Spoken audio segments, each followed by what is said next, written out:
Habib salam alaika salawatullah alaika.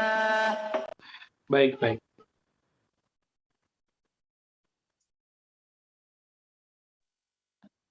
Assalamualaikum warahmatullahi wabarakatuh. Waalaikumsalam. Alhamdulillahirrahmanirrahim. Wassalatu wassalamu ala sayyidil awwalin wal akhirin sayyidina Ahmad, sayyidina Muhammad wa ala alihi wal mahdi khalifatihi wasallim. Baik Pak Geri, Pak Anas, teman-teman di Bremen, ahli sunnah, setiap muslim, setiap insan yang percaya kepada Allah SWT, semoga salam sejahtera selalu mengiringi kita semua. Ya. Saya senang sekali dapat kabar kalau KMIB Bremen mulai memasukkan ahlus sunnah yang sudah diisbatkan, diqararkan di Muktamar Hishan, ya, Muktamar Chechnya, dan ini satu prestasi yang luar biasa karena kita harus pede, harus percaya diri dengan para imam kita. Kalau nggak kita, siapa lagi? Karena banyak sekali orang takut ngaku Asy'ari, takut ngaku bertasawuf.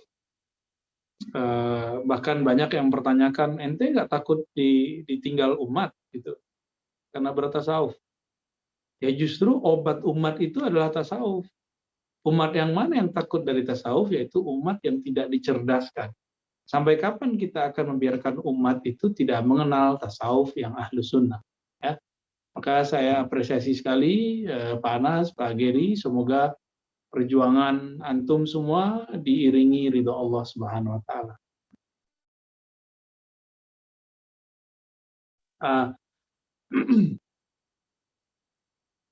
Mengenai Muktamar Hishan, ya. Muktamar Hishan ini menarik sebenarnya, Muktamar Chechnya. Kita bisa, mungkin teman-teman sudah pernah melihat websitenya.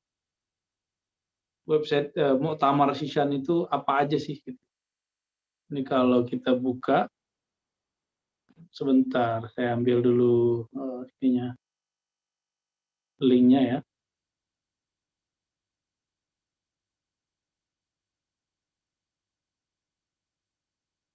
Oke, sebentar.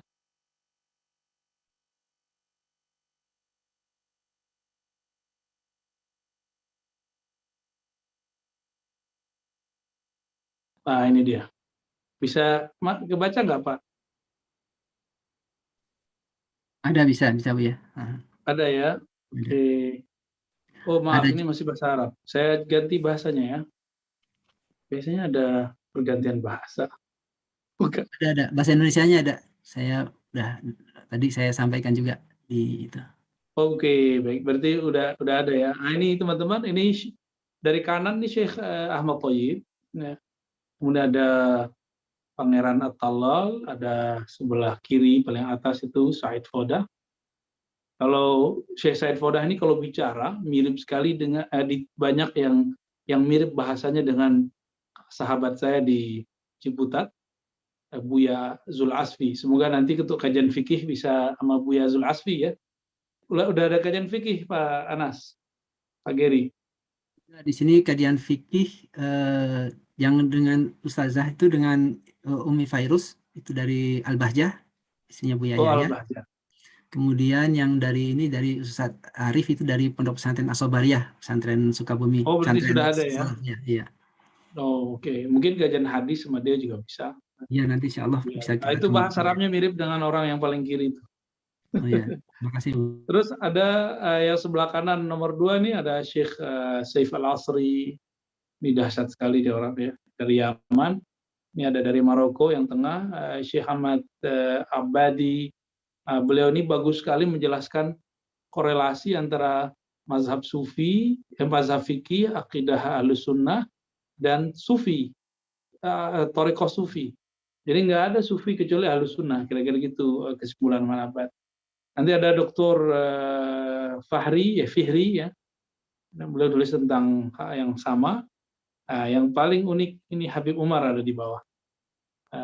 Habib Umar membicarakan tasawuf karena beliau memang waliullah ya. Beliau berbicara tasawuf, itulah makomatnya. Nah, yang tengah ini ada dua orang ini bersahabat ini, Syekh Usamah Al-Azhari. Beliau menceritakan tentang aqidatul muhaddisin. Kesimpulannya sederhana. Tidak ada istilahnya akidah ahli hadis dalam artian terpisah daripada akidah yang lain. Kan ada sekarang buku-buku akidah ahli hadis. Ahli hadis itu banyak. Ada ahli hadis Imam Bukhari, Imam Muslim, beda lagi dengan Imam Tirmizi misalnya, Imam Abu Daud. Ini yang mendekati. Ada yang berbeda misalnya Imam Ahmad misalnya ada perbedaan dengan imam-imam yang lain seperti Al-Qarabisi, sama-sama ahli hadis. Jadi ahli hadis cukup disebut sebagai ahli riwayat, tidak usah kemudian disebutkan sebagai bab mazhab dalam akidah. Kemudian ada Al-Habib Al-Jufri, saya juga pernah ketemu beliau ini di Depok waktu itu ya, dan alhamdulillah kita mintakan ijazah dari beliau untuk yang hadir semua. Ini mereka-mereka ini paling dibenci oleh sebelah ya, semuanya ini paling dibenci oleh sebelah ini Bapak. Apalagi Syekh Ahmad Thayyib. Tapi Syekh Ahmad Thayyib ini termasuk paling halus, tapi sehalus-halusnya belum mengatakan kelompok sebelah itu nanti jadi khawarij akhir zaman. Ya. Nah, masing-masing ada tulisan. Saya biar gampang nih teman-teman, tulisan yang paling enak dibaca di tulisan Syekh Said Foda. Ini dia ya, Syekh Said Foda.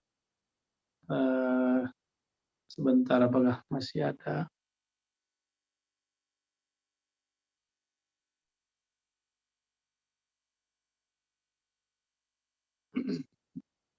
Mungkin kita tutup dulu ya. Jadi teman-teman yang dimuliakan Allah, 2016 mereka sudah berbicara tentang satu definisi manhum ahlus sunnah. Huwa ahlus sunnah. Siapakah ahlus sunnah? Gitu. Siapa sebenarnya yang disebut ahlus sunnati wal jamaah? Dan ini disampaikan oleh Syekh Ahmad Thayyib karena beliau mulai risih banyak yang membawa nama ahlus sunnah tapi ekstrim. Mentakfir. Hari ini saya sudah beberapa kali dapat kiriman orang mengatakan sufi itu agama baru, agama sufi. Ya biasa kelompok sebelah itu, kelompok yang ekstrim itu. Betapa teganya mereka mau fitnah kita dan mengatakan kita ini agama sufi. Dan beberapa tulisan juga dikirim kepada kami, apa katanya? Asy'ariyah Maturidiyah menipu umat puluhan tahun. Nah ini kan gawat ini. Berarti ulama NU, ulama Muhammadiyah, ulama pesantren itu menipu umat. Nah, ini diksinya sudah mulai begitu. Diksi-diksi mereka sudah mulai berani. Maka kita nggak boleh diam, kita harus maju terus. Ya sampai nanti kita nggak tahu lah apa yang akan terjadi nanti. Tapi sekarang kita berjuang karena sekarang mereka main opini, kita juga main opini. Maka Pak Geri, Pak Anas, dan teman-teman jangan pernah hilang rasa kepercayaan diri, rasa syukur sebagai ahlus sunnah wal jamaah yang wasatiyah. Syekh Ahmad Thayyib memastikan bahwa sejauh ini beliau mengkaji, beliau Syekhul Azhar dan pengkajiannya luar biasa, doktornya seingat saya 2 kali, bahwa ahlus sunnah yang manhaj Asy'ari Maturidi adalah satu-satunya mazhab manhaj yang tidak saklek, tidak suka mengkafir-kafirkan, ya, tidak suka menyalah-nyalahkan, tapi juga tidak kebablasan liberal gitu. Jadi mereka betul-betul jalur tengah, bahkan bisa berinteraksi dengan sufi, bisa berinteraksi dengan banyak aliran dan kelompok. Ya. Nah, beliau memastikan itu. Tapi sayang sekali kata ahlus sunnah itu kemudian dibajak oleh banyak kelompok, kelompok-kelompok yang boleh disebut takfiri, ini istilah beliau, kalau istilah saya tabdi'i. Ya, suka bid'ah-bid'ahin orang. Ya. Ini kalau mereka sudah bilang sufi agama baru, agama sufi itu sudah sama dengan memurtadkan sufi. Wah, kita nggak boleh diam. Ya. Nggak boleh diam kalau sudah begini. Berarti mereka sudah mulai terang-terangan memusuhi kita semua dan memurtadkan kita semua. Pak Geri kan pasti bertarekat nih, Pak Anas bertarekat kan? Apa Naqsyabandi ya? Naqsyabandi apa Syazili? Saya ngeliat Pak Geri pernah pakai baju Naqsyabandi ya. Ini Naqsyabandi Bener dengan kan? orang Turki, dengan orang Turki. Turki ya. Ya. Pak Anas, apa Pak Anas? Sama? Saya follower, Pak. Ya, kita follower semua lah. Baik, teman-teman. Ini mulai berbahaya ya, sangat berbahaya sekali, dan saya tidak mau kita diam semua. Walaupun banyak yang diam, banyak yang cari aman, ya sudahlah, kita cari yang lebih aman, ya, aman di sisi Allah Subhanahu Wa Taala. Oke, apa yang diasaskan di Chechnya tahun 2016 itu saya sempat masukkan juga dalam disertasi ya. Ini kita coret-coret sedikit. Silakan diperhatikan.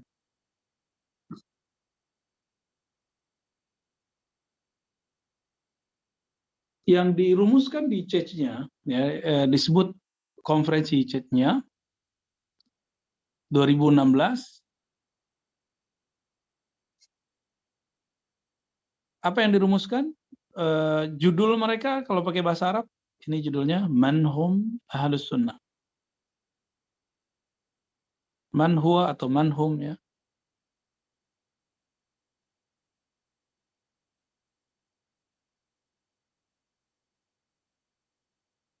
Siapakah Ahlus Sunnah?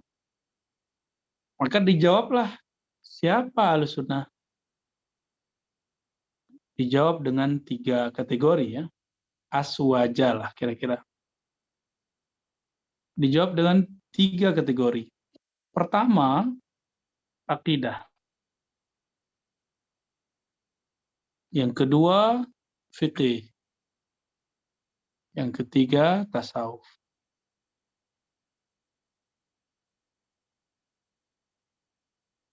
Sebentar.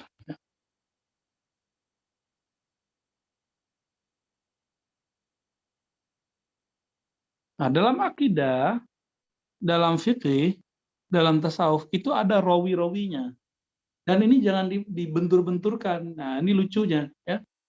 2016 dikeluarkan Agustus, ya, bulan 8. Ya. Tiba-tiba ada dari kalangan kelompok sebelah itu, dia punya situs namanya duror.com ya. Duror.com. Apa kata mereka? Kata si anehnya ini seorang sayyid, tapi kok malah akidahnya bukan Ahlus Sunnah. Dia mengait-ngaitkan dengan politik, jadi nggak nyambung ya. Terus ketika disebut akidah Ahlus Sunnah itu manhaj yang diriwayatkan oleh Imam Asy'ari, yang kedua Maturidi. Ya. Apa kalam mereka? Ini kalam yang sebenarnya sangat konyol, ya, sama dengan bunuh diri lah. Ya. Asy'ari itu kan abad ketiga dan keempat, wafatnya 324 ya. Sedangkan ini 333. Terus ulama sebelum ini nggak benar dong. Nah, ini logika nggak benernya. Jadi dia pakai kebodohannya, kejahilannya, lalu dia pakai logika mantik. Padahal dia mengharamkan mantik. Apa kata dia? Sebelum 324, 333 kan sudah ada imam yang 4. Terus imam yang 4 nggak Ahlus Sunnah dong, berarti dia nggak ngerti bahwa dalam akidah ini rumusannya. Imam Asy'ari itu juga berfikih kepada salah satu imam ini. Maturidi juga sama, maka berarti akidah imam-imam ahli akidah ini ikut fikih 4 mazhab. Nah, ada 4 kan? Coba kita lihat. Yang pertama masih ingat Abu Hanifah.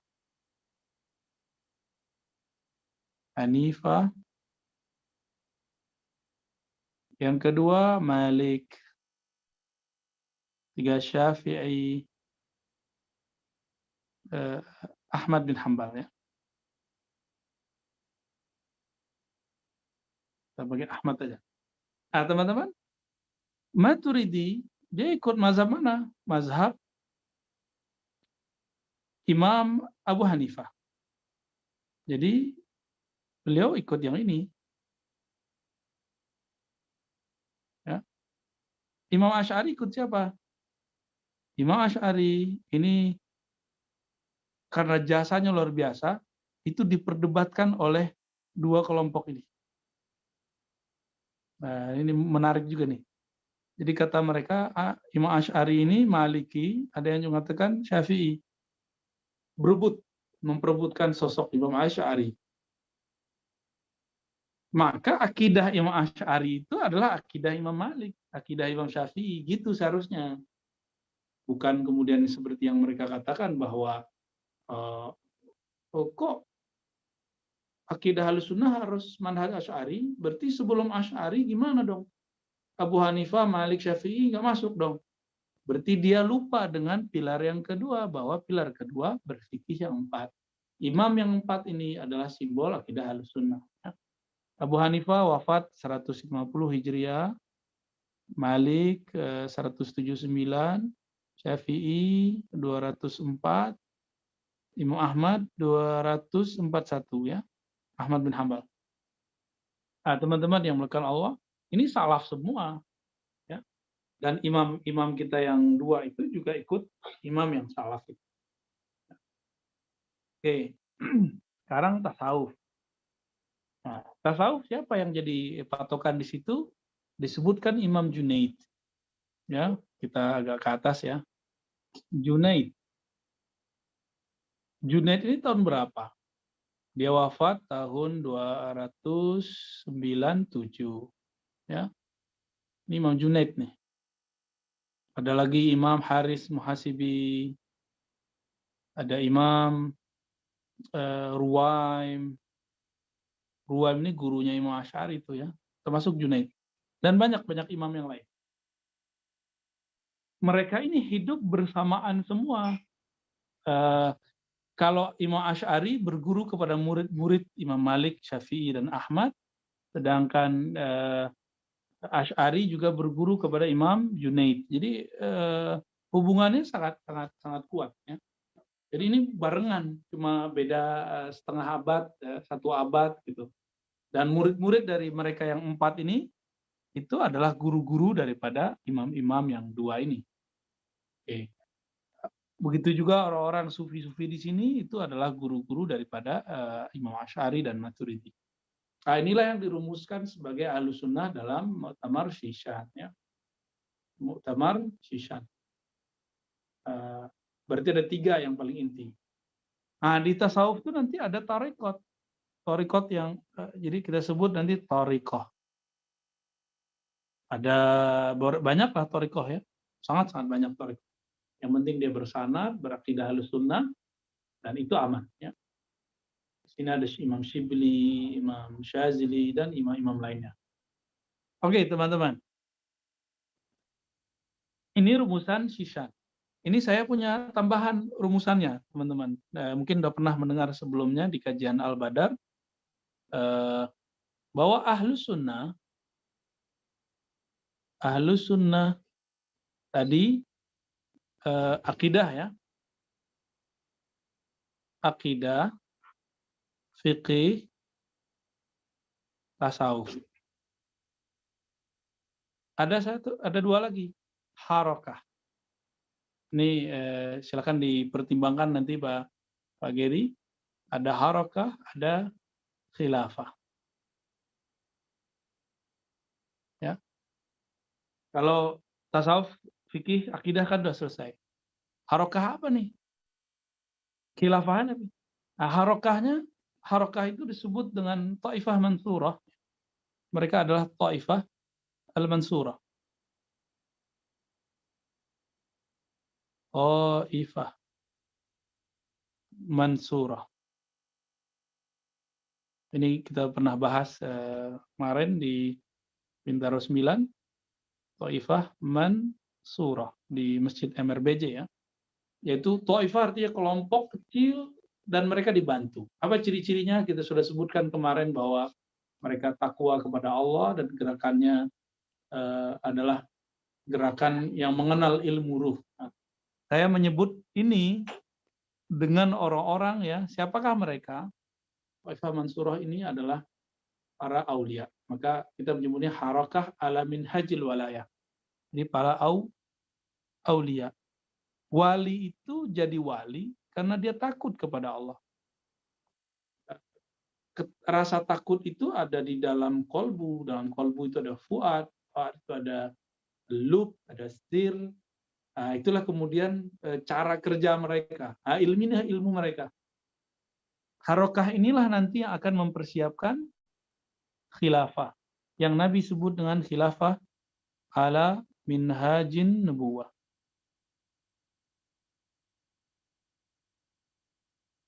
Jadi kenapa saya sebutkan ini teman-teman?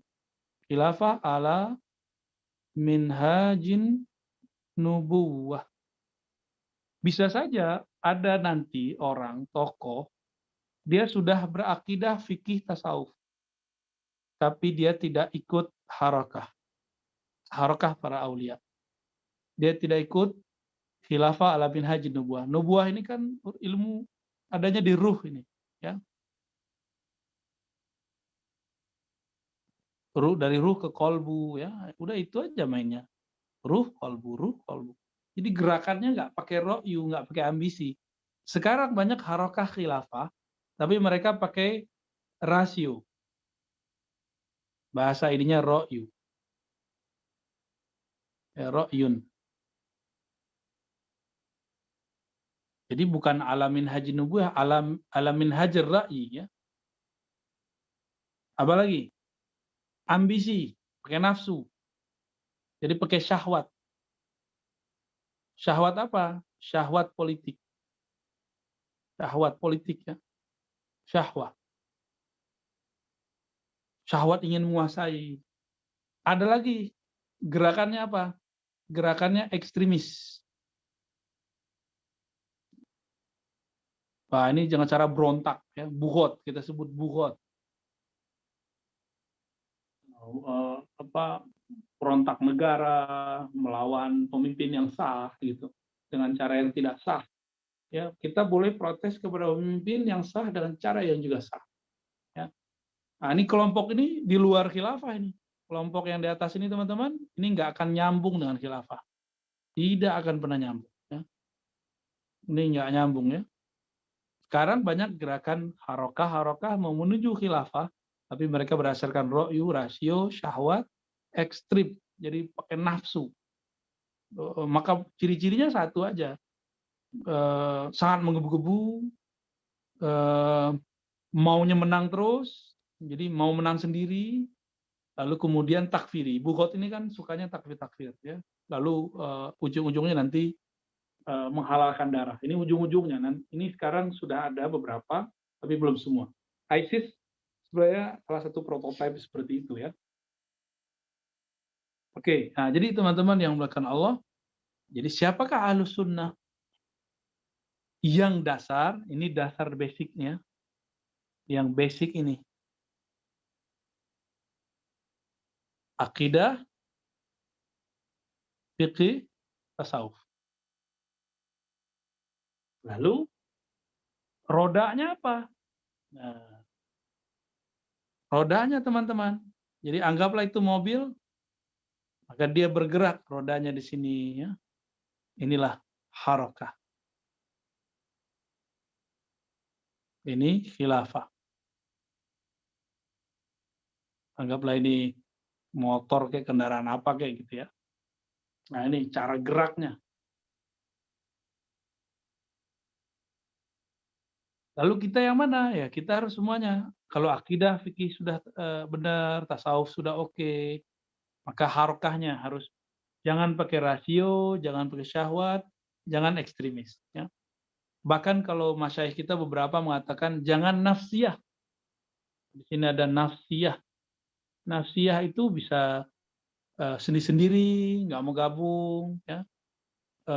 Eksklusif, apalagi nafsiyah itu ya tadi syahwat ambisi itu ya, merasa benar sendiri, hanya kelompoknya benar sendiri, ya ini mulai itu ya. Nah, kita nggak mau. Nah, semoga ini bisa ditambahkan kalau berkenan Pak ya. Nah, harokah ini bisa digabung ke khilafah, jadi khilafah ala minhajin nubuwah. Khilafah berdasarkan manhaj kenabian. Apa itu manhaj kenabian? Ya, Jadi khilafah kita tulis di sini khilafah. Oke, kita tulis bahasa Latin aja ya. Khilafah. Kan semua kita merindukan khilafah. Nggak ada yang nggak merindukan khilafah. Harus. Tapi khilafah yang mana? Bukan khilafah yang sekarang didengung-dengungkan banyak orang yang pakai nafsu itu. Manhajnya harus manhaj itu sistem ya, metode nubuwah.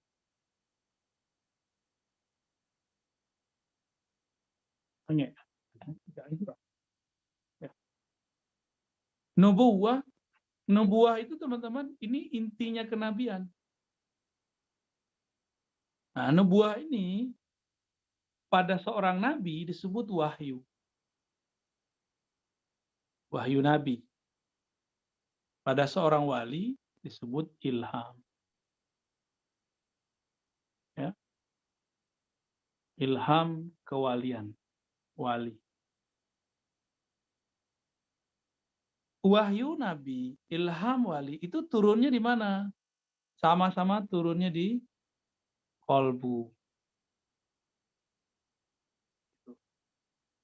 Berarti ini ilmu kolbu. Kolbu itu paling terdalamnya disebut ilmu ruh. Paling terdalamnya. Nah, jadi ilmu ini berarti ilmu tentang ruh. Nah, inilah khilafah. Jadi mau kita berjuang di akhir zaman bukan dengan cara menyebarkan misalnya opini saja, dengan cara menyebarkan ini dan itu, bukan dengan cara berontak, bukan dengan ambisi, bukan dengan angka-angka ya. Kita harus menghidupkan kolbu, itu dia ya. Hidupkan ilmu kolbu, hidupkan ruh. Kolbu itu sifatnya adalah memahami pesan-pesan ilahiyah, ruh itu adalah bermusyahadah, hadir, merasa hadir, yang meniupkan ruh yaitu Allah Subhanahu wa taala. Nah, ini metodologis khilafah kita. Yang kita rindukan ini khilafahnya, bukan khilafah yang pakai siasat-siasat yang kotor, tidak ya. Maka ini teman-teman nggak menggebu-gebu ya. Nabi Shallallahu Alaihi Wasallam apa yang dibangun waktu di Madinah? Ini wahyu kenabian ini kita turunkan ya. Apa yang dibangun Nabi di Madinah? Nabi pertama kali membangun karakter beliau sebagai mu'allim, guru, berarti pendidikan, ilmu berarti ya. Nah, ilmu yang pertama Nabi bangun. Ilmu sudah terbangun, di saat yang berdekatan Nabi kemudian membangun pilarnya masyarakat ya. Pilarnya masyarakat berarti baru politik kepemimpinan ya. Kepemimpinan.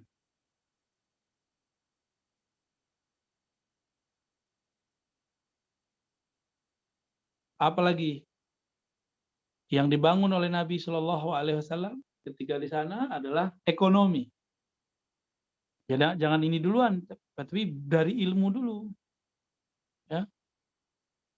Dan kemudian Nabi Shallallahu Alaihi Wasallam membangun ritual ibadah. Nah, ini pilar-pilar kewahyuan Nabi, teman-teman. Berarti ilhamnya wali yang akan mempersiapkan khilafah nggak jauh-jauh dari ini. Ritual ya, di sini ritual juga. Ilmu nanti di ilham kewalian ilmu juga. Ilmu apa? Ilmu tentang kolbu ruh. Ya. Kepemimpinan, karena hanya dengan inilah keselamatan bisa diperoleh ya. Ekonomi ya, ekonomi yang tidak tamak, ekonomi yang tidak liberal, ekonomi yang tidak zolim.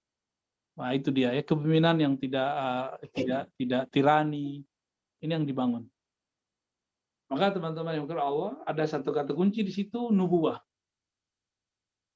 Nubuwah ini adalah pengkhabaran dari Allah, pilihan-pilihan dari Allah. Karena Allah yang memilih, maka seorang wali, seorang nabi itu, dia zahirnya berusaha, tapi batinnya dia dipilihkan. Dia dipilihkan apa yang harus dia usahakan. Dia nggak bisa memilih-milih sendiri. Itu. Ya. Nah, ini pilar-pilar ini nih. Mungkin Pak Geri, Pak Anas mulai menerobos bagian-bagian mana nih? Ritual oke, sudah jalan, ilmu sudah jalan. Pemimpinan, nah ini kita menyiapkan diri kita siap dipimpin. Nah, ini yang penting ya, dan siap memimpin. Lalu ekonomi ya, mulailah buat gerakan ekonomi yang sederhana. Saya lihat di situsnya teman-teman KMIB itu sudah ada halal food ya, mungkin barangkali ini juga bisa masuk ke sana. Ya kecil-kecilan kita mulai. Tapi teman-teman, kalau tidak punya ilmu ruh, ilmu kalbu, jangankan dalam ekonomi, ilmu, ritual, ini kan melahirkan nanti di ilmu ini ma'rifat, di ritual itu torikot. Nanti orang berebut jadi mursyid. Itu karena dia nggak bener ruhnya. Kalbunya nggak bener tuh ciri-cirinya, berebut jadi mursyid. Ya. Nggak bener di ilmu, merasa ilmunya paling tinggi, ya ini gawat di situ. Nggak bener kalbunya, nafsu menjadi pemimpin. Nggak bener kalbunya, tamak dalam ekonomi. Nah, ini terjadi apabila tidak bergerak dalam itu. Ini kalau kita pendek misalnya apa nih? Ritual R, ilmu I, K, E ya, Rike ya. Nah, kita tulis sama lah persis.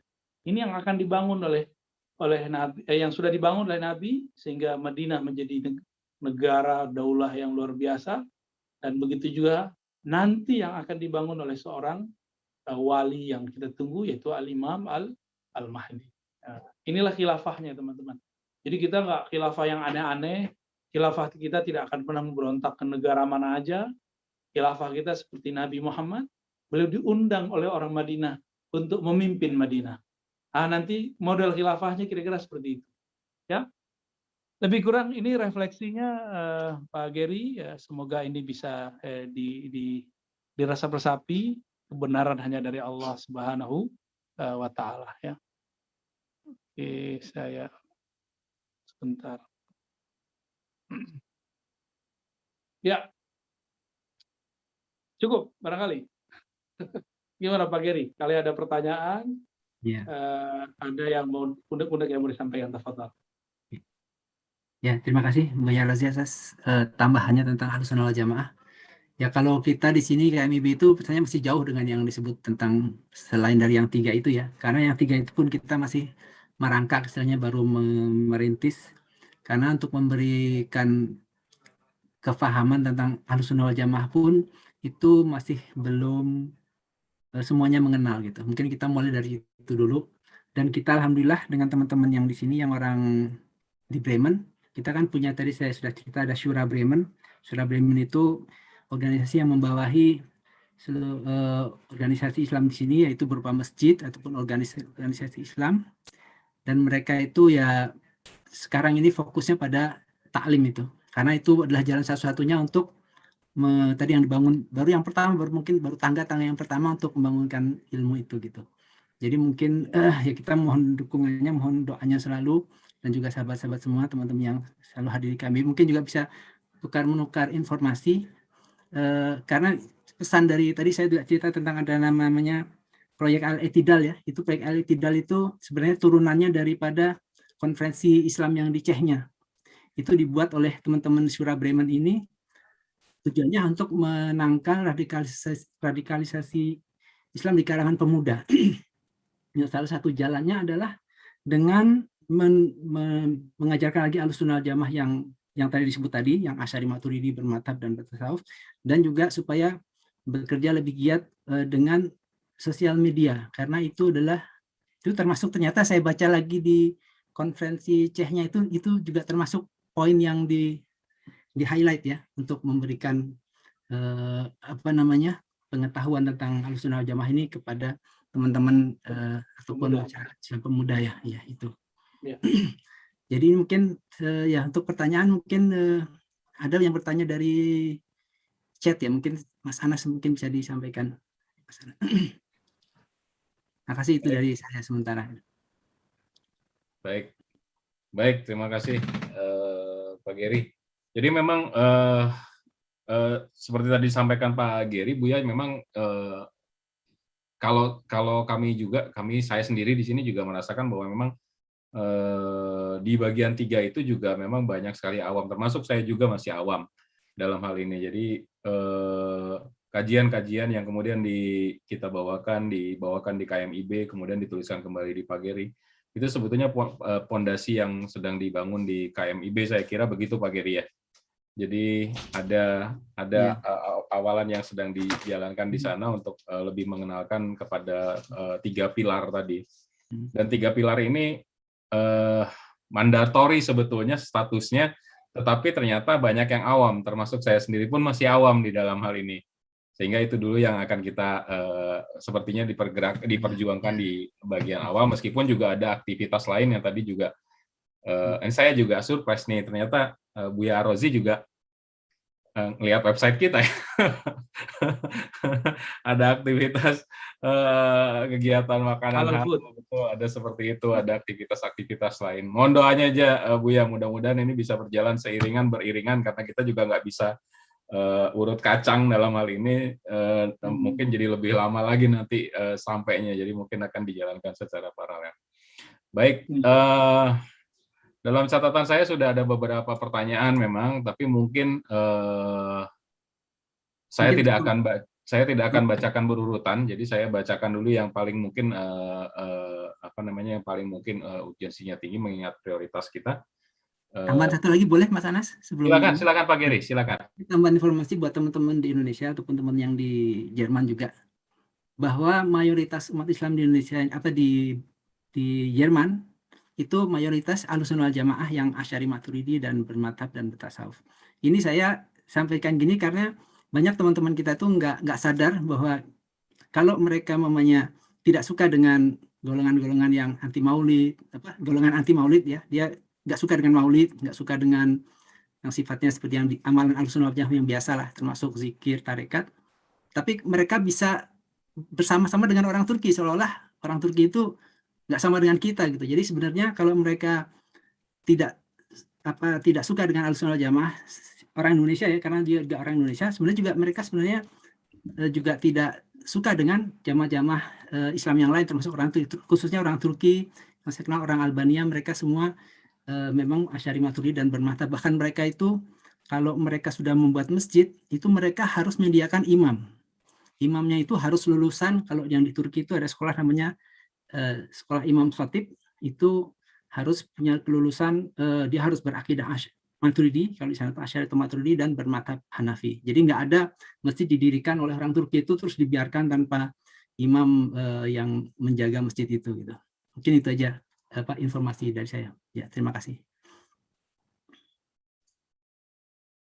Baik, alhamdulillah. Terima kasih penjelasan dan informasinya Pak Geri.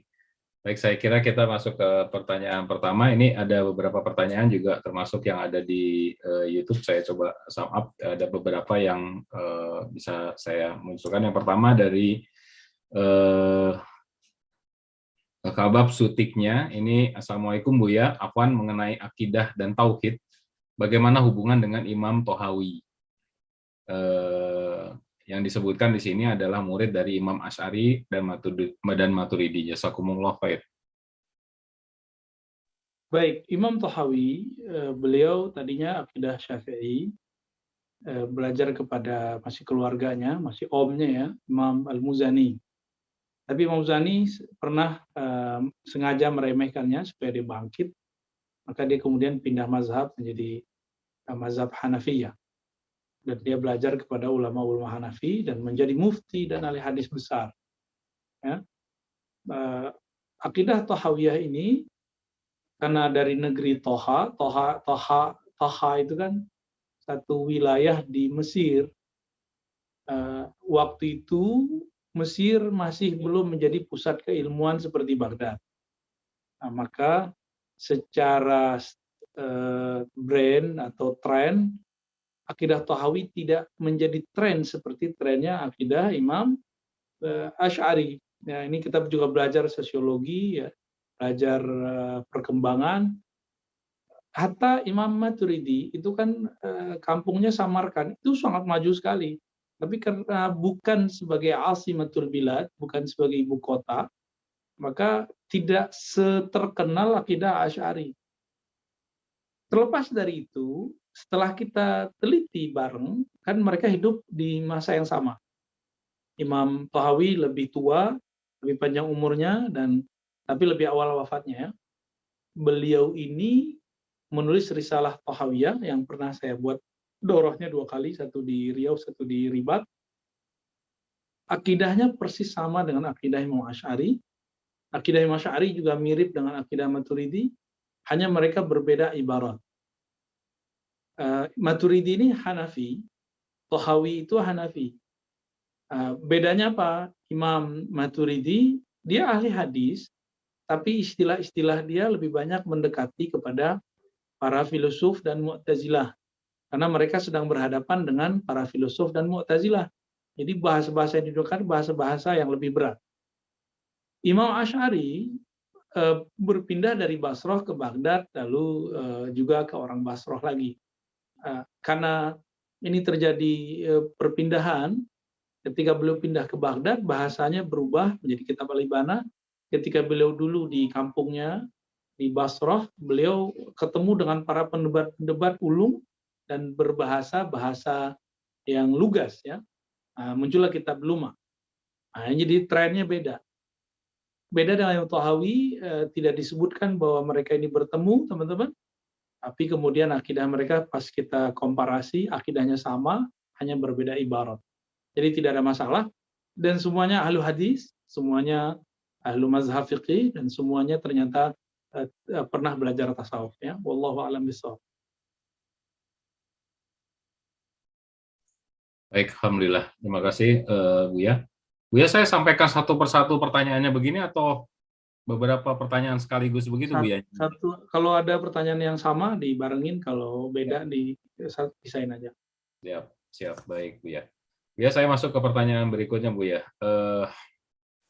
Assalamualaikum, Buya. Bagaimana pendapat Buya tentang harokah dari Ustadz Abu Bakar Ba'asyir? Itu di luar tema ya. Tapi teman-teman sudah tahu di Indonesia beliau sudah positif dianggap teroris. Karena jadi teman-teman, teroris itu bedanya dengan salafi tipis. Uluhiyah, rububiyah, asma wa sifat, ya.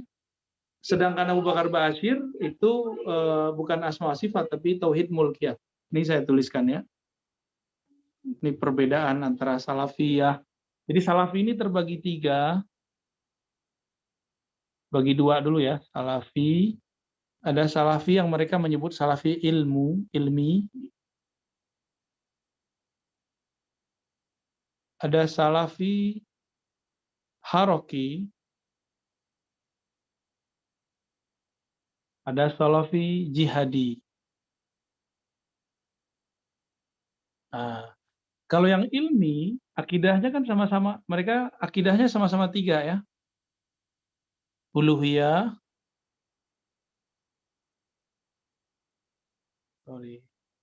bentar, saya ulang lagi ya. Uluhiyah. Ini juga sama. Jadi salafi ilmi tauhidnya 3. Uluhiyah, haroki juga uluhiyah, jihadis juga uluhiyah. Apalagi? Rububiyah yang kedua, rububiyah. Sama haroki juga rububiyah, jihadi juga rububiyah. Yang berbeda itu nomor 3, asma, sifat. Haroki, mereka menyebutnya tauhid hukmiyah. Atau disebut mulkiyah. Ya. Sama ya. Mulkiyah. Ini sama. Jadi, di mana beda antara salafi yang pertama dengan yang kedua dan ketiga? Perbedaannya di nomor 3. Ini perbedaannya, teman-teman. Ya. Nah, ini siapapun, kalau ada teman-teman yang sedang meneliti atau yang berkepentingan dari kalangan ilmuwan ataupun yang punya kebijakan, nah ini bisa bedain ya. Jadi kalau dia masih ngomong asma sifat, berarti dia paling ngomongnya sunnah bid'ah, zindik, gitu. Jadi menyerang selain dia itu baru masih tataran yang sangat teoritis. Ya, tapi kalau udah masuk ke bab haroki, nah di sini sudah mulai mengatakan tauhid, ya istilah. Kalau di sini sudah mulai kata kufur, udah halal darahnya. Kalau yang jihadis. Jadi kosakatanya kira-kira begitu ya. Dan ini harus diketahui oleh, misalnya kalau ada pihak kepolisian, pihak militer, dia ingin anggotanya memahami atau disuruh meneliti atau menjadi intelijen. Itu harus mengerti hal ini, kalau enggak malah ke bawah.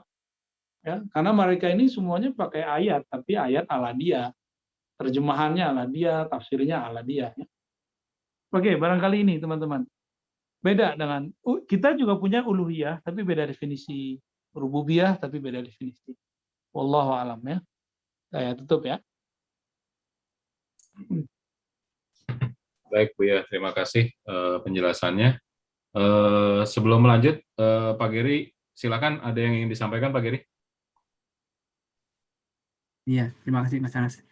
Buya Razi, saya ingin tanya tadi berkaitan dengan yang disampaikan Buya Razi tadi kan.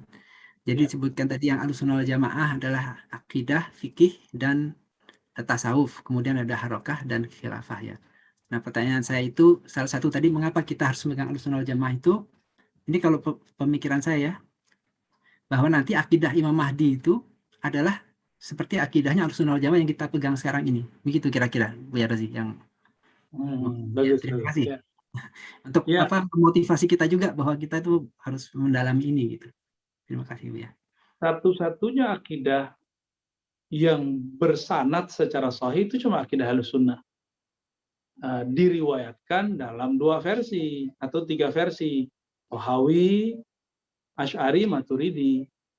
Jadi dapat dipastikan bahwa nanti Al-Imam Al-Mahdi akidahnya Ahlussunnah dengan 3 riwayat itu, atau 2 riwayat saja, atau cukup 1 Asy'ariyah saja. Itu sudah cukup. Dan pasti dia bermazhab. Pasti bermazhab fikih. Nabi kan mengatakan bahwa ahlu baitku itu nanti akan ada yang menjadi al-mahdi minni min waladi Fatimah ya. Mahdi itu dariku, min itrati, dari keturunan Fatimah. Dan teman-teman coba lihat sekarang ini iseng-iseng aja. Zuriat Nabi terbanyak mazhabnya apa? Habaib. Ini kan ada Habib Ali Al-Kaf, ada Habib Jindan yang isi ya, benar nggak? Ada beberapa Habib saya lihat yang isi di kajian teman-teman Bremen. Itu mazhabnya apa? Coba ditanya. Pasti Syafi'i. Betul Bu ya. Ini mungkin juga pengetahuan Bu ya juga, itu guru saya yang dari Turki itu, beliau orang Turki Kurdi ya. Mazhabnya juga Syafi'i. Dan beliau ada Sayyid keturunan Rasulullah juga. Sayyid juga. Walaupun orang itu Turki kebanyakan dia. Syafi'i. Kalau orang Kurdi kebanyakan Syafi'i. Itu ma'ruf ya. Kita punya beberapa sanad ke orang-orang Kurdi itu rata-rata Syafi'i ya. Artinya besar kemungkinan ya. Besar kemungkinan apa? Al-Imam Al-Mahdi mazhabnya Syafi'i, karena kebanyakan zuriat Nabi itu mazhabnya Syafi'i. Memang kan belum bisa dipastikan ya, tapi insya Allah saya hakul yakin lah. Nanti kalau kita ketemu ya kita berkunut lah. Karena pimpinan habaib atau habaib yang paling menonjol hari ini sekarang yang bisa diterima oleh semua kalangan, yaitu Al-Habib Omar, itu mazhab Syafi'i, berkunut dan bertasawuf, berakidah Asy'ari. Ya, yang tadi ada fotonya di pojok paling kanan bawah. Seharusnya foto beliau ya paling atas lah ya, samping-sampingan sama Syekh Ahmad Thayyib seharusnya. Cuma kok taruh di bawah ya sudahlah. Kira-kira gitu Pak Geri. Jadi besar kemungkinan karena Hadramaut, ulama habaib, mereka bermazhab Syafi'i. Terima kasih Bu ya. Mungkin tambah satu lagi nih buat teman-teman sekalian, bahwa guru saya itu walaupun bermadzhab Syafi'i ya, tapi murid-muridnya itu dari mazhab Hanafi kebanyakan karena orang Turki, dan Maliki. Tapi beliau melarang murid-muridnya itu ganti mazhab karena beliau bijaksana. Beliau bilang kalau kamu ganti mazhab nanti kamu jadi seperti asing terhadap keluarga kamu gitu. Ini jadi itu yang kebijakan beliau, itu yang saya kagum lah. Memang begitulah Ahlussunnah wal Jamaah ya, tidak memerintahkan muridnya untuk ganti mazhab karena gurunya gitu. Benar. Ya. Beda Mas Belah ya, dibatalin mazhab kita semua. Bahkan kalau yang di Mekah itu gurunya Kiai Maimun Zubair kan bermadzhab Maliki kan, Said Muhammad. Maliki itu pun tidak menginginkan Kiai Maimun Zubair berubah madhab jadi Maliki. Itu Betul. yang saya melihat keyakinan betapa hikmahnya moderat Ahlussunnah mereka, ya. Jamaah. Ya, silakan Mas Anas, terima kasih. Baik, Pak Giri, terima kasih, Buya. Saya lanjut lagi ke pertanyaan berikutnya. Ini menyambung yang tadi juga senada, tapi dia mempertanyakan apakah pergerakan harokah yang sesungguhnya itu sudah ada saat ini? Ya, kalau dibilang nggak ada, ya harus ada. Semoga kita bagian dari itu, gitu. Maka kita cicil-cicil, Pak Geri, Pak Anas, ya. Kita mulai dari keilmuannya, mulai dari ritualnya, bertahap lah, ya. Semoga kita bagian dari mereka. Itu aja.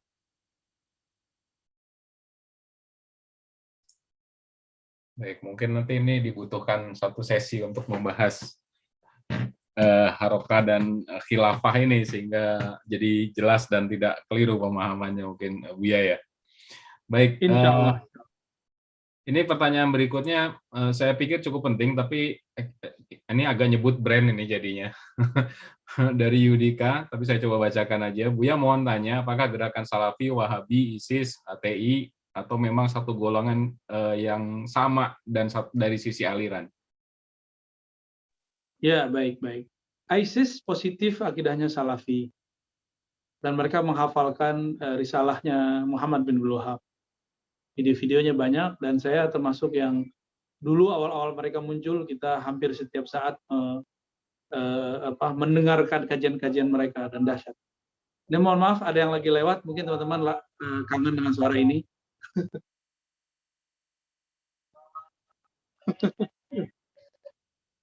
Bentar ya.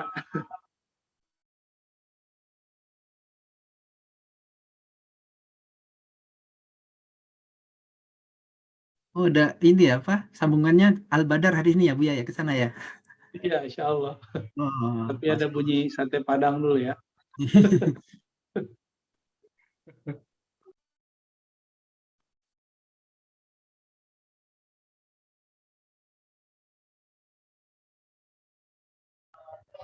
Baik. Apakah ISIS itu Salafi? Ya, akidahnya Salafi, Wahabi, dan itu positif ya. Kita bisa lihat video-videonya masih banyak, risalah-risalahnya masih tersebar banyak, dan anak kecil aja diwajibkan menghafal ya. Jadi mereka menghafal. Tapi kemudian Salafi berlepas diri. Nah, itulah enaknya orang Salafi ya. Giliran nggak cocok sama dia berlepas diri. Padahal itu produk mereka sendiri. Ternyata yang berlepas diri itu salah satu syekh di Madinah, Madkhali, dia punya murid, namanya saya ingat Abdurrahman apa gitu ya, Al-Jami Pahami, yang kemudian membuat menginisiasi akidah Salafi diajarkan di ISIS.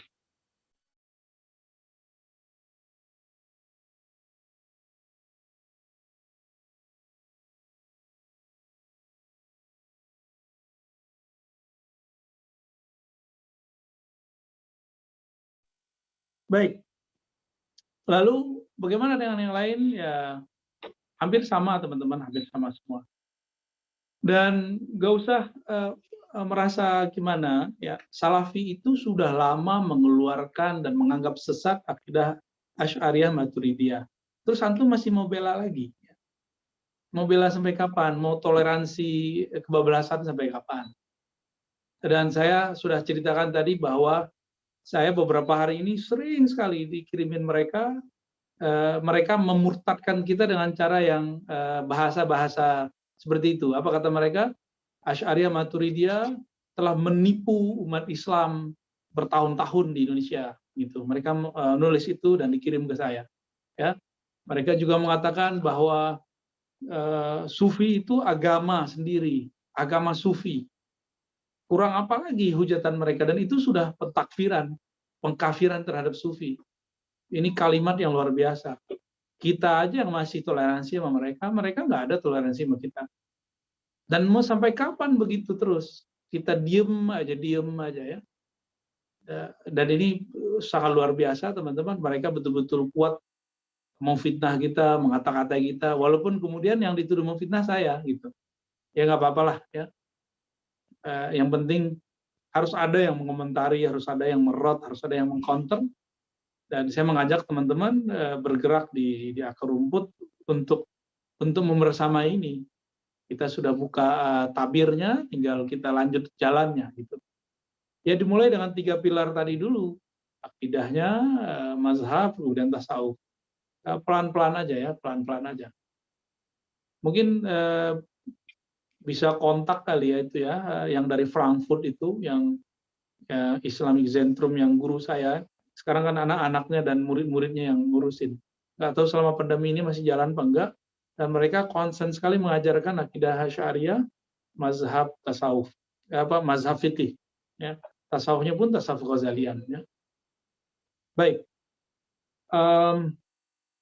Lalu Muktamar Shishan yang 2016 isinya apa? Isinya sebenarnya tanggapan terhadap Salafi yang sudah puluhan tahun mengeluarkan kita dari Ahlussunnah, bahkan menganggap kita ini agama baru.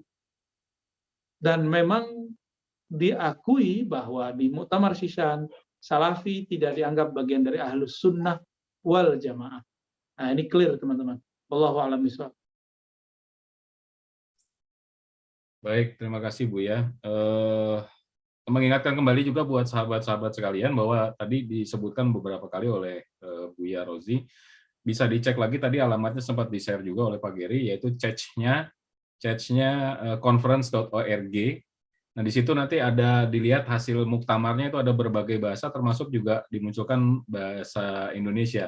Jadi kita juga semakin clear, maksudnya jelas bahwa ini atas apa sih adanya muktamar ini, barusan juga disampaikan oleh Buya. Jadi nanti kita bisa lihat dari hasil muktamar itu seperti apa, mungkin akan semakin memperjelas tadi apa yang disampaikan oleh Buya Rozi. Baik, saya kira kita melanjut ke pertanyaan berikutnya. Ini penegasan sebetulnya Ustadz, tetapi saya bacakan juga. Izin bertanya Buya, apakah dapat dipastikan bahwa Salafi itu bukan Ahlus Sunnah wal Jamaah? Itulah hasil dari konferensi di Chechnya. Dihadiri dan disepakati oleh lebih dari 200 ulama dan digawangi oleh ulama Al-Azhar. Maka jika ada tamatan Al-Azhar tidak sesuai dengan ini, mereka sedang menentang guru-gurunya. Jadi kalau ada teman-teman yang Khirij Al-Azhar, LC kah dia, Magister kah dia, Doktor kah dia, ya dia sedang menghadang kalam-kalam gurunya. Gitu aja bawaannya ya. Oh saya ngomong begini, itu banyak sekali teman-teman Azhar yang tidak senang dengan saya ya. Tapi mereka lupa bahwa mereka sedang tidak senang dengan guru-gurunya sendiri. Kalau ada murid gak senang sama guru gimana kira-kira? Kan suul adab itu.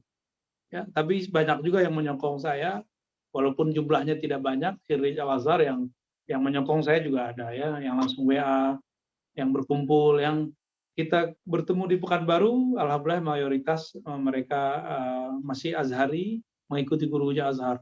Tapi di luar itu saya belum tahu ya, karena yang saya temui kebanyakan malah sebaliknya, dan ini menyedihkan sekali.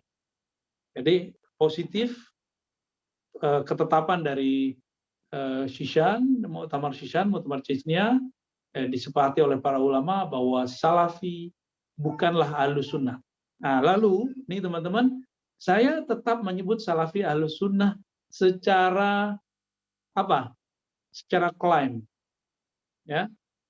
Nah, jadi Ahlus Sunnah ini terbagi dua sebenarnya. Ada Ahlus Sunnah nasabi sanadi bersanad, ada yang iddia, ada yang ngaku-ngaku. Terus kenapa dia bisa mengaku? Karena dia menggunakan literatur Ahlus Sunnah yang kita pakai. Salafi itu kan menggunakan Sahih Bukhari, Muslim, Abu Daud, Tirmizi. Tapi dia tidak mengakui 4 mazhab sebagai mazhab yang dijadikan sandaran Ahlus Sunnah. Apalagi akidah Asy'ariyah, Maturidiyah, apalagi tasawuf gitu. Mereka nggak mengakui itu ya. Jadi nggak konsisten. Giliran mazhab ahli hadis mereka akui, tapi ahli hadis ini kan itu cuma mazhab riwayat, bukan mazhab akidah. Ketika disebut akidah itu ahli hadis, itu akidah yang diriwayatkan oleh Imam Asy'ari. Inilah yang dikatakan oleh Imam Subki, Tajuddin Subki dalam muqaddimah dalam kitab Tabaqat Syafi'iyah. Apa kata beliau? Asy'ari lam yubdi mazhaban wala manhajan, ya. Imam Asy'ari itu tidak buat mazhab baru, dia cuma meriwayatkan akidah imam yang 4 itu, ya. Terutama akidah Imam Ahmad bin Hanbal dalam bahasa yang lebih lugas. Kira-kira begitu teman-teman, ya. Wallahu a'lam bishawab. Baik, terima kasih Buya. Saya lanjutkan ke pertanyaan berikutnya Buya ya. Ini ya, ini dari YouTube. Assalamualaikum, izin bertanya Buya, kalau golongan Asy'ari bagaimana ya kedudukannya dalam pandangan Aswaja Asy'ariyah Maturidiyah? Oh, pertanyaannya bolak-balik tuh. Iya. Dilanjut aja. Mungkin maksudnya bagaimana pandangan golongan Asy'ariyah dari perspektifnya Maturidiyah, mungkin begitu kali maksudnya Buya. Ya, cuma berbeda secara ibarat dan lafaz, tapi tidak berbeda secara usul, ya, secara pokok. Oke, baik. Mungkin boleh saya bantu ya. Saya kenal di sini banyak orang Turki, mereka Maturidi, mereka bilang sama kok. Maturidi Asy'ari itu sama. Iya, gitu. Terima kasih Bu ya. Itu. Iya. Lanjut. Baik, Buya.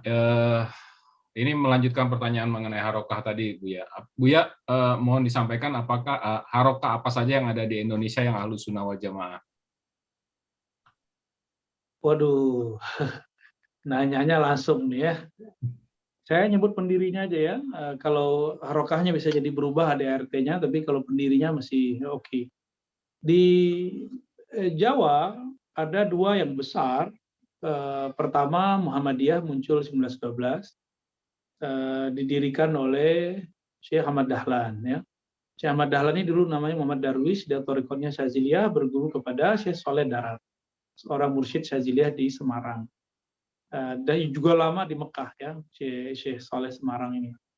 Kemudian juga di Jawa Timur ada Syekh Hashim Asy'ari yang disebut Hadratus Syekh. Beliau seperguruan dengan Kiai Ahmad Dahlan. Namun lebih luas ya karena beliau di kampung santri, jadi pola dakwahnya berbeda dengan Kiai Ahmad Dahlan. Kiai Ahmad Dahlan kan di kauman keraton, ya, dekat keraton, jadi orang-orangnya orang-orang pemerintahan, orang umum, dekat dengan Belanda, kira-kira begitu. Jadi polanya nggak mungkin berbicara kaidah fikih kitab kuning. Akhirnya Kiai Ahmad Dahlan menyesuaikan Quran, Sunnah, tapi masih ada beberapa kitab-kitab lah dipakai di awal-awal. Tapi belakangan Muhammadiyah menjadi satu patron untuk orang-orang umum beragama, maka langsung Quran Sunnah, kira-kira begitu. Walaupun tidak anti mazhab, cuma tidak terikat dengan mazhab. Berbeda dengan Hadratus Syekh Hashim Asy'ari karena mendirikannya di kalangan santri bisa baca kitab. Maka membaca Al-Quran Sunnah itu menggunakan patron-patron para ulama usuliyin dan mazhab fikih. Bukan berarti mereka tidak langsung ke Quran Sunnah, itu Quran Sunnah juga sama, ya. Kira-kira lebih keren mana sebenarnya? Orang awam atau santri? Sebenarnya secara keilmuan lebih keren santri, tapi secara kemudahan lebih mudah Kiai Ahmad Dahlan. Jadi ini pilihan aja sebenarnya, bukan untuk dipertentangkan. Walaupun di perkembangan akhirnya terjadi perseteruan panjang antara NU Muhammadiyah secara fikih furu'iyah, ya. Walaupun awalnya tidak, awalnya malah sama. Di daerah Jawa Barat muncul misalnya Mathaliul Anwar, itu sama akidahnya Ahlussunnah, mazhab Syafi'i. Di Sumatera Barat, Sumatera Tengah dulu ada Tarbiyah Islamiyah. Kalau itu malah khusus fikih Syafi'i, bukan 4 mazhab. Akidah sama Syariah Maturidiyah bertasawuf. Cuma sayang hari ini banyak kiai-kiai NU, kiai-kiai Tarbiyah, kiai-kiai Mathaliul Anwar itu nggak mau bertasawuf, malah ngelarang santrinya bertasawuf. Saya juga heran tuh kenapa, ya? Apakah mereka salah paham tentang tasawuf atau apa yang terjadi? Wallahu a'lam bishawab. Kalau di Lombok ada NW, kalau ada NU ini U-nya 2, NW, ya, Nahdlatul Wathon. Di daerah Sulawesi ada Al Khairat, Dan banyak lagi ya di Sumatera Utara ada Al-Wasiliyah dan sangat banyak. Jadi teman-teman itu harokah Ahlussunnah ya. Dan apa yang unik, muncul mereka sama dengan kemunculan pergerakan di Timur Tengah atau yang ada di India seperti Jemaah Tabligh, seperti Ikhwan Muslimin, bahkan Salafi. Kemunculannya sama, namun karena kita ini suka barang impor, suka ideologi impor, suka teologi impor, suka harokah impor, harokah mereka lebih kita hargai daripada harokah yang muncul di dalam negeri. Kalau kita cek keilmuannya, lebih alim pendiri NU Muhammadiyah daripada pendiri Ikhwan Muslimin, lebih alim Hadratus Syekh Hasyim Asy'ari daripada pendiri Hizbut Tahrir. Cuma kita senengnya sama yang begitulah, yang impor-impor ya.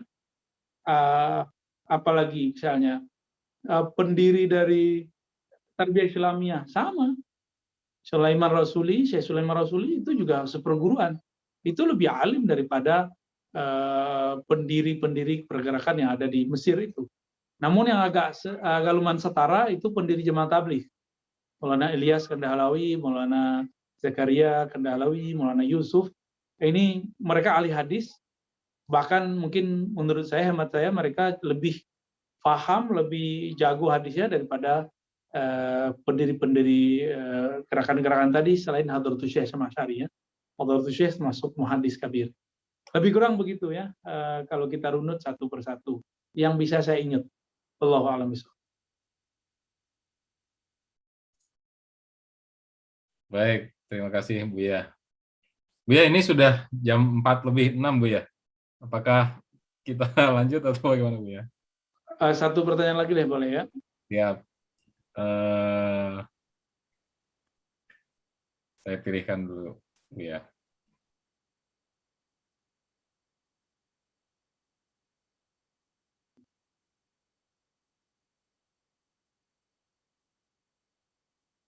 Oh iya, ini dia. Ustadz izin bertanya, bagaimana menurut Ustadz tentang metode belajar di Darul Hadis Damas, Yaman? Darul Hadis itu Salafi ya. Oke. Mobil seingat saya. Itu lumayan keras. Sangat-sangat keras sekali malah. Mereka ini kan mengkafirkan Syiah ya. Jadi perangnya sama Syiah di sana. Dan menganggap sufi-sufi agama baru, dan mereka benci sekali dengan kalangan sufi, dan menganggap sesat akidah Syariah dan orang-orang bermazhab fikih. Jadi agak problem lah kalau ada yang ngaji di sana ya. Allahu a'lam bishawab. Baik. Gimana? Cukup? Ya, baik itu saya kira Buya mungkin bisa sekalian online dibantu untuk ditutup dengan doa Buya. Baik teman-teman, kesimpulannya sederhana, apa yang sudah teman-teman masukkan sekarang yaitu pilar-pilar Ahlussunnah sesuai dengan rekomendasi dari Muktamar atau konferensi Shishan, itu sudah sesuai. Silakan dikembangkan menjadi sebuah pergerakan ya. Otomatis harokah nanti khilafahnya nanti ke bawah walaupun tidak dituliskan ya. Yaitu akidah Ahlussunnah, manhaj Imam Asy'ari Maturidi, bermazhab Syafi'i dan mazhab yang lainnya, bertasawuf yang sahih bersanad kepada Rasulullah sallallahu alaihi wasallam. Saya berdoa dengan keberkahan surah Al-Fatihah untuk saya dan kita semua, semoga pergerakan kita Ahlussunnah kita diridhai oleh Allah Subhanahu wa taala. Jika Allah panjangkan umur, semoga kita bersama Al-Imam Al-Mahdi. Jika tidak, semoga kita tetap husnul khatimah. Al-hazinnya wa likulli niyatin salihah. Al-Fatihah.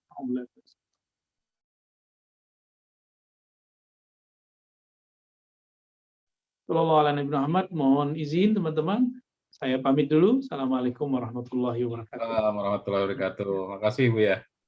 Sama-sama. Ya salli wa sallim daiman abada ala habibika khairil khalqi kullihim. Maulaya salli wa sallim daiman abada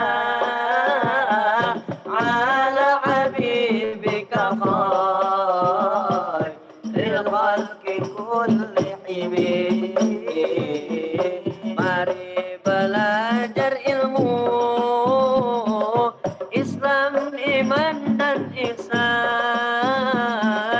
agar kita semua dapat mengamalkannya. Islam ilmunya disebut juga ilmu fikih. Kita punya 4 mazhab terpercaya. Imam Abu Hanifah, Imam Malik bin Anas, Imam Syafi'i dan Imam Ahmad bin Hanbal. Maulaya shalli wa sallim daiman abada ala habibika khairil khalqi kullihim. Ilmu tentang iman disebut ilmu akidah. Ada 2 imam tauhid yang kokoh hujahnya. Kita ikut Imam Abu Hasan al-Ash'ari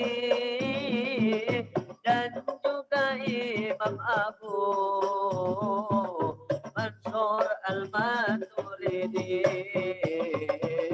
Maulaya shalli wa sallim daiman abada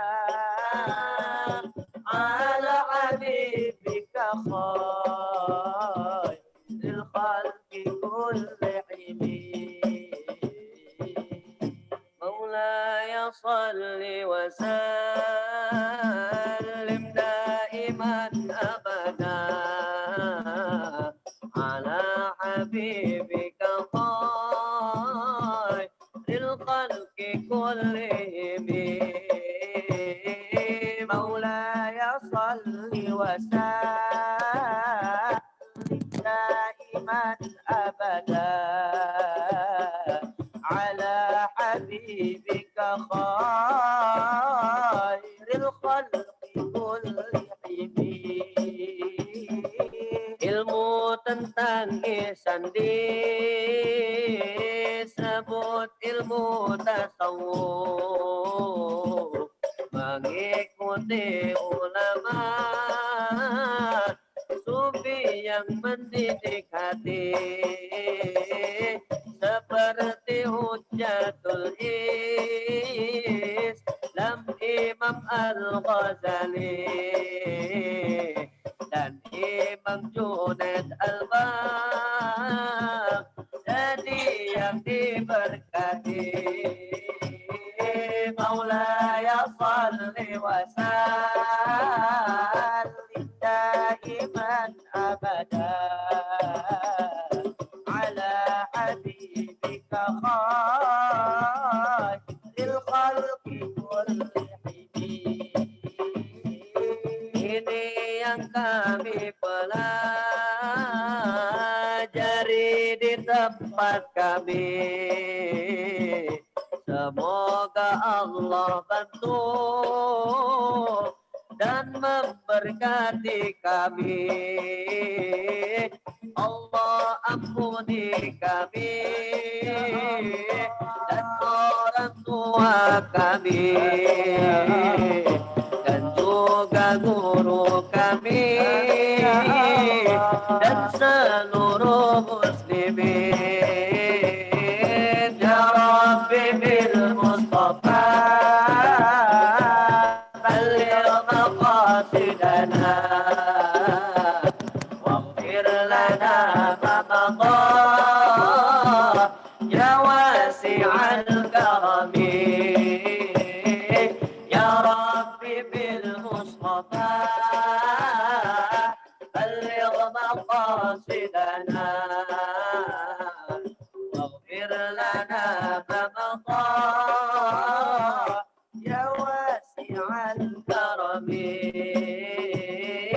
مولاي صل وسلم دائما أبدا على حبيبك